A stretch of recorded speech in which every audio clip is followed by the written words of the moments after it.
అభివృద్ధి అనేది ఒక నిరంతర ప్రక్రియ, అది జరిగిపోతూనే ఉంటుంది. ఒకళ్ళు వచ్చినప్పుడు స్పీడప్ అవుతుంది, ఒకళ్ళు వచ్చినప్పుడు స్లో అవుతుంది. స్లో అయినటువంటి వాళ్ళు స్పీడప్ అవ్వచ్చు, స్పీడ్లో ఉన్నటువంటి వాళ్ళు స్లో అవ్వచ్చు, ఆర్థిక పరిస్థితుల రీత్యా, ప్రజల్లో ఉండే స్పందన రీత్యా.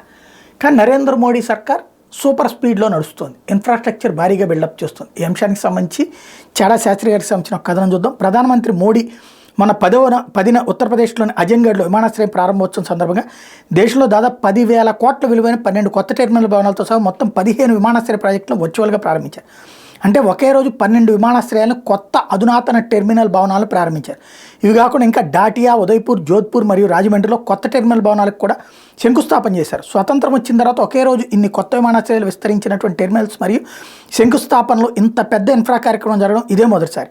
ప్రధాని మోడీ ప్రారంభించిన ప్రాజెక్టులో పూణే, కొల్హాపూర్, గ్వాలియర్, జబల్పూర్, ఢిల్లీ, లక్నో, అలీగఢ్, అజంగఢ్, చిత్రకూట్, మొరదాబాద్, శ్రావస్తి మరియు అదంపూర్ విమానాశ్రయాలకు చెందిన 12 కొత్త టెర్మినల్ భవనాలు ప్రారంభం కాగా ఆంధ్రాలో కడపలో, కర్ణాటకలో హుబ్బళ్ళిలో మరియు బెళగావి విమానాశ్రయాల కోసం కొత్త టెర్మినల్ భవనాలకు శంకుస్థాపన చేశారు.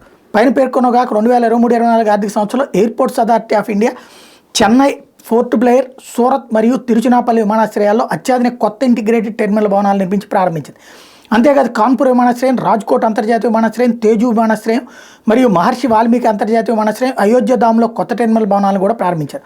ఒక్క మాటలో చెప్పాలంటే స్వతంత్రం వచ్చిన దగ్గర నుండి 2014 మోడీ వచ్చేసరికి దేశంలో 74 ఆపరేటింగ్ విమానాశ్రయాలు ఉంటాయి.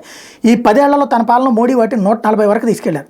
అంటే 67 ఏళ్లలో 74 విమానాశ్రయాలు నిర్మిస్తే ఈ 10 ఏళ్లలో సుమారు 70 విమానాశ్రయాలు నిర్మించారు.